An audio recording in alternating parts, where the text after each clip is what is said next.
Meer dan 100.000 plantensoorten lezen er op de zolder van plantkundige Kars Meijer. Hij had ermee een van de grootste privécollecties droege planten van Nederland. Maar zo zie Meijer nog nooit jongen. Nou, ik had in eerste instantie helemaal geen idee van, maar toen ik het open dacht, jeetje mina, dit is toch iets heel bijzonders. Nou, ik heb natuurlijk al alle herbaria gezien en gekregen, dus ik weet wel een beetje van hoe of wat. Maar wat het belangrijkste van een herbarium is dat het goed gedocumenteerd is, dat je weet waar het gevonden is en de tijdstip. Kijk, als je een herbarium hebt en er staat alleen maar een plantje ingeplakt en voor de rest staat er niks bij, ja, dan kun je er eigenlijk weinig mee. Dus dan heb je eigenlijk geen goed materiaal aan. Maar ik zag meteen al van dit herbarium dat het er heel goed uitzag. Het historische boekwerk is nog in een fantastische staat. De botanicus kreeg het van een oud antiquair uit Den Haag. Die hier een oproep van Meijer shown op televisie om herbaria bij hem te brengen om ze zat te behouden voor de toekomst.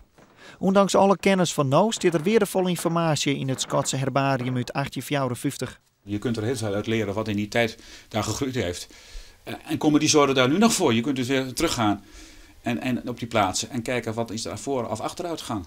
Omdat er natuurlijk in de zeeën natuurlijk heel veel achteruitgang is dit natuurlijk heel belangrijk, zo'n tijdsdocument. Staat er nog geheim in, dingen die we eigenlijk nog net wisten? Geen idee. Maar het enige wat ik wel ontdekte, hij man was dichter. Dus die heeft ook sommige gedichten gebruikt om daar die planten op vast te zetten. En ik zal het eens even omdraaien. Dat vond ik hierachter. Er zijn nog meer, maar ik ga niet alles losmaken.